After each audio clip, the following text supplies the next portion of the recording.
There was a woman named Layla who lived in a city where beauty was currency and attention was abundant. She was 25 years old, worked as a marketing consultant, and possessed the kind of striking appearance that made heads turn wherever she went.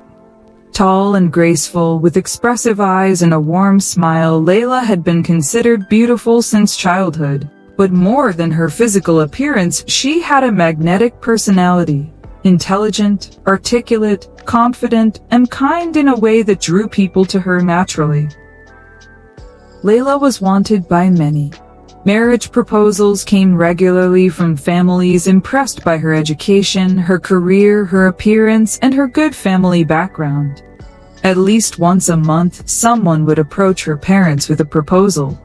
Successful businessmen, doctors, engineers, men from prominent families, all expressing interest in marrying her. Her phone was full of messages from acquaintances offering to set her up with their brothers, cousins, or friends. At social gatherings, mothers would pull her aside and not so subtly mention their eligible sons. "You're so blessed," her friends would tell her with a mixture of admiration and envy. "You can have your pick of anyone. You can choose the richest, the most handsome, the most successful. You have all the options in the world." But despite having so many options, despite being wanted by so many, Layla remained unmarried. Not because she was being unreasonably picky or playing games, but because something felt wrong about every proposal. Each man who expressed interest seemed to want her for surface reasons. Her appearance, her family connections, the status she would bring them. None of them seemed to see the real Layla, the woman beneath the polished exterior who had dreams and doubts and a deep yearning for something more meaningful than a trophy marriage. Layla prayed constantly for guidance. She would sit on her prayer mat after night prayer and pour her heart out to God. "Everyone tells me I'm so blessed to have all these options, but I feel more confused than ever. These men want to marry me, but I don't feel like they want to know me. How do I choose when none of it feels right? Please guide me to the person you have written for me, even if he's nothing like what I or anyone else expects." Her parents were beginning to worry. Her mother would say gently, "Layla, you're 25 now. You can't wait for some fairy tale. These are good men from good families. What exactly are you looking for?" But Layla couldn't articulate what she was looking for because she didn't fully know herself. She just knew that despite being wanted by many, she was still waiting for the one person who would want her for the right reasons. The turning point came during Ramadan. Layla had always been moderately religious, fulfilling her obligations but not going beyond the basics. But this Ramadan, feeling spiritually empty despite her worldly blessings, she decided to dedicate herself more fully to worship. She attended Taraweeh prayers at the mosque every night, something she had rarely done before. She started reading Quran with translation, trying to understand the words rather than just reciting them. She spent more time in reflection and dua, asking God not just for what she wanted but for what was best for her. One evening during the last 10 nights of Ramadan, the Imam at the mosque announced that they would be hosting a series of post-Taraweeh lectures by a visiting scholar. Layla decided to stay for the first lecture out of curiosity. The scholar was a man named Dr. Hassan, a professor of Islamic studies who had dedicated his life to teaching and writing about faith.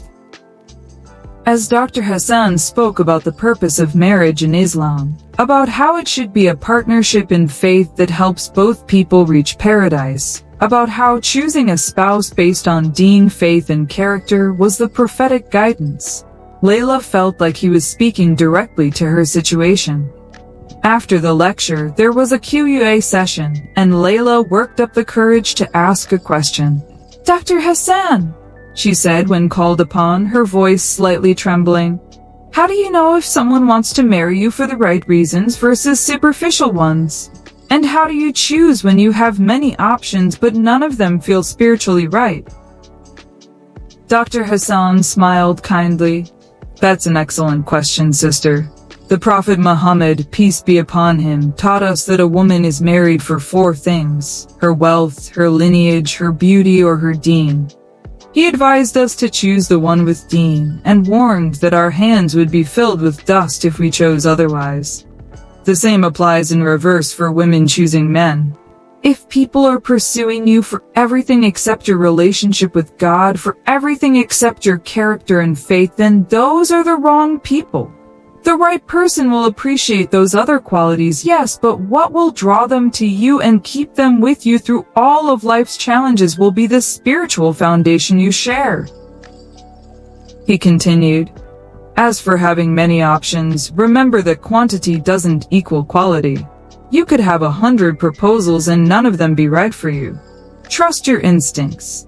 If something feels off, if your heart doesn't find peace in it, that's God speaking to you through your fitra, your natural inclination toward what's good for you. Keep praying istikhara and trust that God will guide you to the person who is genuinely right, even if that person surprises you by being nothing like what you or society expected.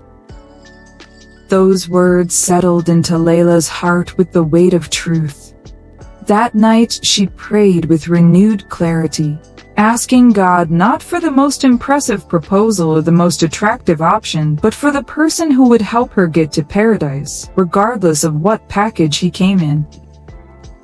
3 months after Ramadan ended, Layla's mother mentioned a new proposal, but her tone was apologetic and uncertain. There's a man who has expressed interest through your aunt. His name is Yahya. He's a high school teacher, very religious from what I hear, comes from a simple family. I know he's not the kind of match we've been considering for you. He's not wealthy or from a prominent family, but your aunt speaks very highly of his character. Should I even bother arranging a meeting? Normally, Layla's family would have dismissed such a proposal outright. A high school teacher couldn't compete with the doctors and businessmen who had been pursuing her. But something made Layla pause. Let's meet him, she heard herself saying. If he's a good person with strong faith, that matters more than his salary. Her mother looked surprised but pleased by this response and arranged a meeting at their home with both families present, as Islamic etiquette required. When Yahya arrived with his parents, Layla's first thought was that he was completely ordinary in appearance. Not handsome or striking, not tall or particularly impressive physically. He wore simple clothes that were clean and neat, but clearly not expensive. Everything about him screamed ordinary, in a world that had taught Layla to value the extraordinary. But then he spoke, and something shifted. Yahya wasn't trying to impress anyone. He didn't boast about his accomplishments or try to appear more successful than he was. When asked about his work, he spoke with genuine passion about teaching, about how he saw education as a form of worship, about how rewarding it was to help young people discover their potential. When asked about his goals, he didn't mention wealth or status, but spoke about wanting to memorize the Quran, about hoping to perform Hajj, about wanting to raise children who loved God and served humanity. When the families gave them time to talk privately while remaining in the same room but at a respectful distance, Yahya asked Layla questions no one had asked her before. What's your relationship with God like? He asked simply. Not just do you pray and fast, but do you feel connected to your Creator? Do you find peace in worship? Layla was taken aback by the directness, but appreciated it.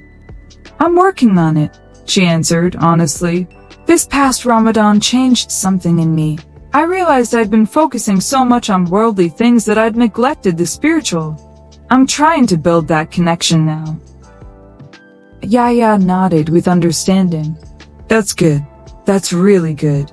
I'm not looking for someone who's already perfect in their faith. I'm not perfect either. I'm looking for someone who wants to grow, who sees marriage as a way for both people to help each other get closer to God. That's what I hope for in a wife. Over the next few weeks, with proper Islamic guidelines observed, Layla and Yahya had several conversations. Each one revealed more depth to this seemingly ordinary man. He had memorized half the Quran. He volunteered every weekend teaching underprivileged children for free. He supported his widowed mother financially and cared for her with tenderness. He spoke about the Prophet Muhammad, peace be upon him, with such love and reverence that it was clear his faith wasn't just theoretical but lived. Meanwhile, Layla's phone kept buzzing with messages from other suitors, from friends asking if she was interested in meeting this doctor or that businessman. She was still wanted by many, still had options that looked more impressive on paper. But for the first time, none of those options interested her. She found herself thinking about Yahya constantly, about their conversations, about how he made her want to be a better Muslim, about how comfortable she felt being herself around him without pretense or performance. One evening, Layla's father sat down with her seriously. "Layla, I need to be honest with you about something. Yahya is a good man, I can see that clearly. But he will never be able to give you the lifestyle you're accustomed to. He's a teacher with a modest salary. You wouldn't have a big house or expensive cars or luxury vacations. You'd have to live simply. Your mother and I can afford to support you in comfort if you marry someone with better financial prospects. Are you sure about this choice?" Layla thought carefully before responding. "Baba, for years people have wanted to marry me because of how I look or what family I come from or what status I could bring them. Yahya is the first person who seems to want to marry me because of who I am as a Muslim, because he thinks we can help each other grow in faith. That's worth more to me than any amount of money or status. I know it sounds naive, but I have this deep peace about him that I've never felt with anyone else, despite them being more impressive in worldly terms." Her father's eyes filled with tears. "You've become wise, my daughter. Your mother and I raised you with comfort, and we worried it made you too focused on material things. But you've learned what took me many years to understand, that the most valuable thing in a spouse is not what they can give you in this temporary world, but how they can help you in the eternal one. If you want to marry Yahya, you have our blessing and our support." 3 months later, Layla and Yahya were married in a simple but beautiful ceremony. Many people were shocked by her choice. Friends who had envied her options couldn't understand why she had chosen a simple teacher over successful suitors. Some people whispered that she must be pregnant or damaged in some way to settle for someone so ordinary. Others assumed Yahya must have some hidden wealth or connections she was after. But Layla didn't care about the gossip. On her wedding night, after the festivities had ended and they were alone for the first time, she and Yahya prayed together, thanking God for bringing them together, asking for his blessing on their marriage. "Can I tell you something?" Yahya said as they sat together afterward. "When I first saw you, I was terrified. You're so beautiful, so accomplished, so far above my level in every worldly measure. I almost didn't pursue the proposal because I assumed you'd never be interested in someone like me.